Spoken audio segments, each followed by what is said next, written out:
Sir போலேன் sir, எல்லாத்துலயும் நீங்க சொல்றது கரெக்ட். நீங்க மட்டும் தான் சார் இருக்கிறீங்க. பண்டூட்டி ராமச்சந்திரன் அவர் தனி கட்சி ஆகி தாவேக்காக்கு ஆதரவுன்ட்டாரு.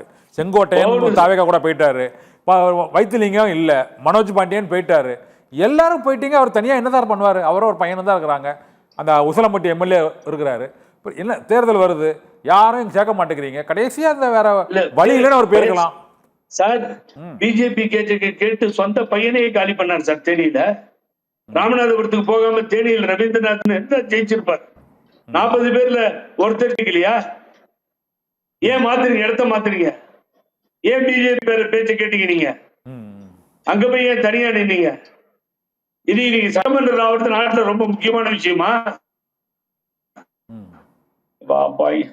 சட்டமன்ற உறுப்பினர் ஆகிறது ரொம்ப முக்கியமான விஷயமா? நீங்க சொல்லுங்க. ரொம்ப முக்கியமான விஷயமா? இப்ப நீங்க 5 முறை சட்டமன்ற உறுப்பினர் இருந்துட்டீங்கல்ல, எல்லா அமைச்சராவும் இருந்துட்டீங்கல்ல, ஹவுசிங்ல இருந்து பிடபிள்யூ இருந்து எல்லாமே முதலமைச்சரா எல்லா பொறுப்பும், எல்லா அமைச்சரவை பொறுப்பும் உங்ககிட்ட தான் இருக்கு சார். இனி அப்படி ஒரு தாய் கிடைப்பாங்களா சார் உலகத்துல? நான் திரும்ப திரும்ப அவரை கேட்கிறேன், உங்களுக்கு மனசாட்சி தொட்டு பாருங்க.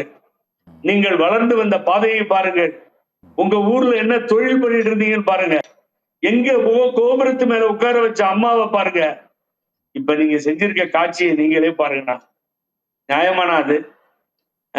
எவனுக்கோ பயந்துகிட்டு நீங்க வீட்டையே காலி பண்ணிட்டு வெளியில போயிட்டீங்களே, உங்களை நம்பி இருந்தவங்கலாம் எடுத்து சொல்லுங்க. தூக்கம் வருமா உங்களுக்கு? இனிமேல் உங்க லைஃப்ல நீங்க நிம்மதியா தூங்கவே முடியாது. 3 பேரிழப்புகள் நான் உங்களோடு பார்த்தது.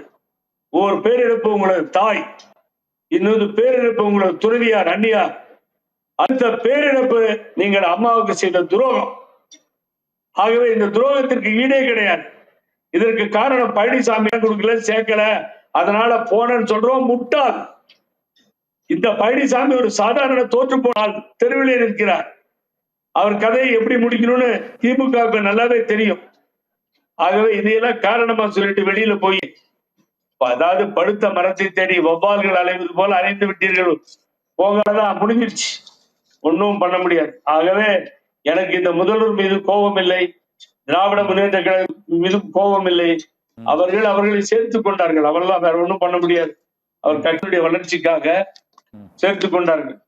ஆனா இவர் செஞ்சது ரொம்ப கஷ்டமா இருக்கு. அதை பாக்குறவங்களுக்கு நான் ஏதோ திமுக திட்ட மாதிரி தெரியுது. அவங்க கட்சி அவங்க வளர்ச்சி இருந்தது.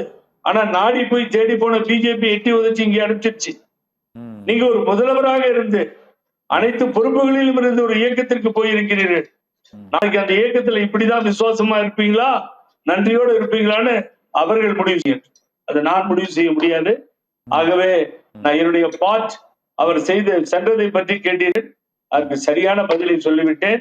நடுத்தெருவிலே உங்களை நம்பி வந்தவர்கள் இருக்கிறார்கள். இதை திராவிட முன்னேற்ற கழகமும் நான் போற்றுகின்ற முதல்வரும் புரிந்து கொள்ள வேண்டும். சொல்லாமலே நடுத்தெருவில் நிறுத்தி பல்லாயிரக்கணக்கான நிர்வாகிகளையும் தொண்டர்களையும் நிறுத்தி வந்து விட்டார் என்பதைதான் திராவிட முன்னேற்ற கழகத்திற்கு இன்றைய தினம் நான் சொல்ல கடமைப்பட்டிருக்கின்றேன்.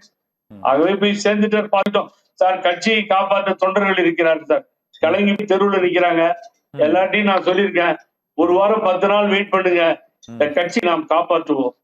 வெளியில இருந்து எந்த ஆதரவு கொடுத்திருந்தாலும் பிரச்சனை வந்திருக்காரு சார். மீண்டும் ஸ்டாலின் வர வேண்டும், மீண்டும் முதல்வராக வேண்டும், நல்ல செயல்களை திட்டங்களை செய்கிறார்னா நாடு உங்களை புறக்கணிச்சிருக்குமா?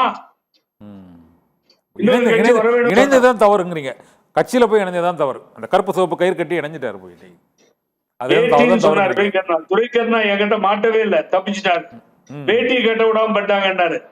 எந்த கோர்ட்டு சொல்லிச்சு ஒரு பேட்டி கட்ட வேணான்னு சொல்லி? யாரு அட்வைஸ் பண்ணாங்க வேட்டி கட்ட வேணான்னு சொல்லி? சொல்லுங்க. யாரும் சொல்லியே சார். வேட்டி கட்ட வேணான்னு அண்ணனை யாரு சார் சொன்னா? அவரே ஒரு வேட்டி வழக்கு போட்டாங்க. அவர் கொடி பயன்படுத்தக்கூடாது, கரை வேட்டி கட்டக்கூடாதுன்னு. சார் கொடி கரை வேட்டி சார், கரை வேட்டி கட்டாத, ஜட்டி போடாத, நிக்கர் போடாத, இதெல்லாம் சட்டத்துல கிடையாது சார். வழக்கு போட்டாங்க. எவ்வளவோ சார் வேட்டி கட்டுங்கன்னு. நிறைவா கருத்து சொல்லுங்க சார், அதோட நிறைவு செய்யலாம் சார். இந்த நிறைவு நீங்க நல்லா வந்துட்டீங்க. இந்த சட்டத்திட்டங்களுக்காக போராடியது ஒருவன் அயோக்கியன், குற்றவாளி, துரோகி பழனிசாமி என்று பொது எதிரியாக நினைத்து நாம் சட்டத்தின் மூலம் போராடினோம். அந்த போராட்டம் என்ன சார் ஆகும் இனிமேல் சொல்லுங்க பாப்போம்.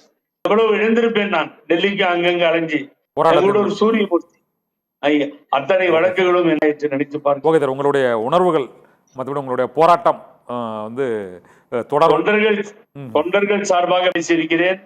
நான் மீண்டும் மீண்டும் சொல்கிறேன், சேர்த்துக் கொள்வது அவர்கள் கடமை. அதன் மூலம் திமுக பெருமையை சேர்த்துக் கொண்டது என்பதுதான் உண்மை.